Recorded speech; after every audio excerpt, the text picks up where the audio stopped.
Okay. അടുത്തത് Ambedkar settlement വികസന പദ്ധതി 2 കോടി രൂപ.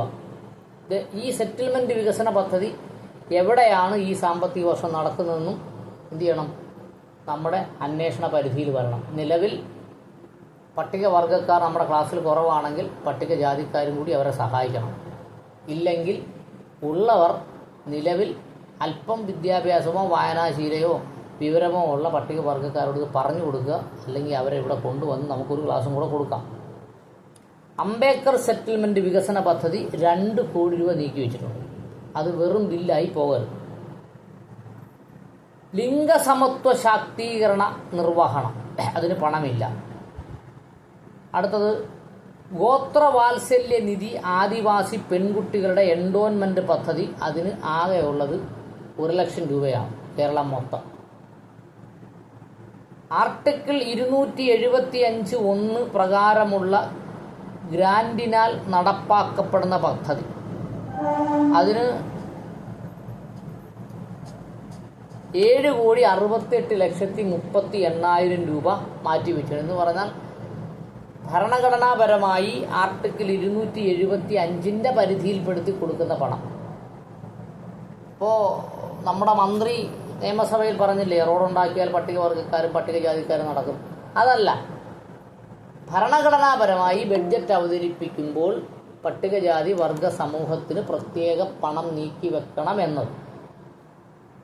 അടുത്തത് പട്ടികവർഗക്കാർക്കുള്ള വരുമാനദായക കാർഷിക ഉദ്യമനം. അതിന് 10 കോടി രൂപ നീക്കി വെച്ചിട്ടുണ്ട്. അതെവിടെ ചിലവാക്കുന്നു, എങ്ങനെ ചിലവാക്കുന്നു എന്നതിനെക്കുറിച്ചൊക്കെ നമ്മുടെ എന്തുണ്ടാകണം? ജാഗ്രതാ സമിതികൾ ഉണ്ടായിരിക്കണം. നിങ്ങൾ റെഡിയാണെങ്കിൽ നമുക്ക് ഇതിനെ കേന്ദ്രീകരിച്ച് ഒരു ബഡ്ജറ്റ് ജാഗ്രതാ സമിതി, അൺരജിസ്റ്റേർഡ് ഓർഗനൈസേഷൻ, രജിസ്റ്റർ ചെയ്യുമ്പോഴാണ് ഇത് ബുദ്ധിമുട്ടാവുന്നത്. ഒരാൾക്ക് പ്രസിഡന്റ് ആവണം, ഒരാൾക്ക് സെക്രട്ടറി ആവണം, പിന്നെ അധികാര വടംവലിയായി അതായി ഇതായി. ഒരു അൺരജിസ്റ്റേർഡ് ഓർഗനൈസേഷൻ നമുക്ക് കേരളത്തിൽ ചലിപ്പിക്കാം. അതൊക്കെ നിങ്ങളുടെ പ്രദേശത്ത് നിങ്ങൾ തന്നെ അങ്ങ് നോക്കിക്കൊണ്ടാവും. അതിനുവേണ്ടി നിങ്ങൾക്കുള്ള നിർദ്ദേശങ്ങൾ, അഡ്വൈസുകൾ നമുക്ക് ഓൺലൈനിൽ കൊടുത്തരാം. ബഡ്ജറ്റ് ജാഗ്രതാ സമിതി എന്നാണ് എൻ്റെ മനസ്സിൽ തോന്നിയ ആശയം. നിങ്ങൾക്ക് എന്ത് വേണേലും സ്വീകരിക്കാം. പട്ടികവർഗക്കാർക്കുള്ള വരുമാനദായക കാർഷിക ഉദ്യമനം 10 കോടി രൂപ നീക്കി വെച്ചിട്ടുണ്ട് ഈ വർഷം. കേരള ട്രൈബൽ പ്ലസ് പദ്ധതിക്ക് കീഴിൽ അധികം തൊഴിലും വേതനവും നൽകുന്ന പദ്ധതി. നിലവിൽ അതിനകത്ത് പൈസ അനുവദിച്ചിട്ടില്ല. അടുത്തത് ഇടമലക്കുടി സമഗ്ര വികസന പാക്കേജ്. ആകെ അതിന് അനുവദിച്ചത് 50 ലക്ഷം രൂപയാണ്. ഇടമലക്കുടി എനിക്ക് തോന്നുന്നു ഇടുക്കി ജില്ലയിലാണെന്ന് തോന്നുന്നു. ഇടമലക്കുടിയിൽ നിന്ന് കഴിഞ്ഞ ബഡ്ജറ്റ് ക്ലാസ്സുകളിലൊക്കെ വന്നപ്പോൾ ഇടമലക്കുടിയിൽ നിന്ന് 1-2 പേരൊക്കെ കയറുമായിരുന്നു. ഇപ്പോൾ അവരെ കാണുന്നില്ല. ഊരുകൾക്ക് ഉപജീവന പദ്ധതി 80 കോടി രൂപ മാറ്റി വെച്ചിട്ടുണ്ട്. ഊരുകൾക്ക് ഉപജീവന പദ്ധതി. ഈ പദ്ധതി എന്താണ്? ഇങ്ങനൊരു പദ്ധതി ഉണ്ടോ? ഏത് ഊരിൽ കിട്ടുന്നു? ഏത് ഊരാണ് ഇതിന് യോഗ്യരായിട്ടുള്ളവർ എന്നതിനെക്കുറിച്ചൊന്നും എനിക്കൊന്നും അറിയില്ല. ആ വിഷയം ഒന്നും കൂടി പഠിക്കേണ്ടതുണ്ട്. നിങ്ങൾക്കറിയാമെങ്കിൽ നമുക്കതിനനുസരിച്ച് ചർച്ച ചെയ്യാം. സംരംഭകത്വ വികസന പരിപാടി. അതിൽ 1 കോടി രൂപയാണ് നീക്കി വെച്ചത്. സംരംഭകത്വ വികസന പരിപാടി 1 കോടി രൂപ. പണിയ സമുദായത്തിന് പ്രത്യേക വികസന പാക്കേജ് എത്രയെന്നറിയാമോ? 2 കോടി രൂപ. പണിയ സമുദായം എന്ന് പറഞ്ഞാൽ ഒരു സമുദായത്തിന് മാത്രം 2 കോടി രൂപ.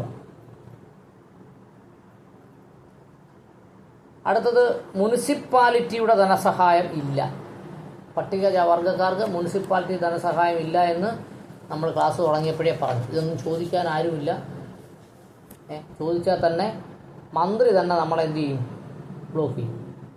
മുനിസിപ്പാലിറ്റി എല്ലാ വികസനവും പട്ടികവർഗക്കാർക്ക് കിട്ടുന്നതാണ്. അതുകൊണ്ട് പ്രത്യേക പദ്ധതിയുടെ പ്രത്യേക പണത്തിൻ്റെ ആവശ്യമില്ലെന്ന് മന്ത്രി തന്നെ ചടി ചെയ്തിട്ടുള്ളൂ.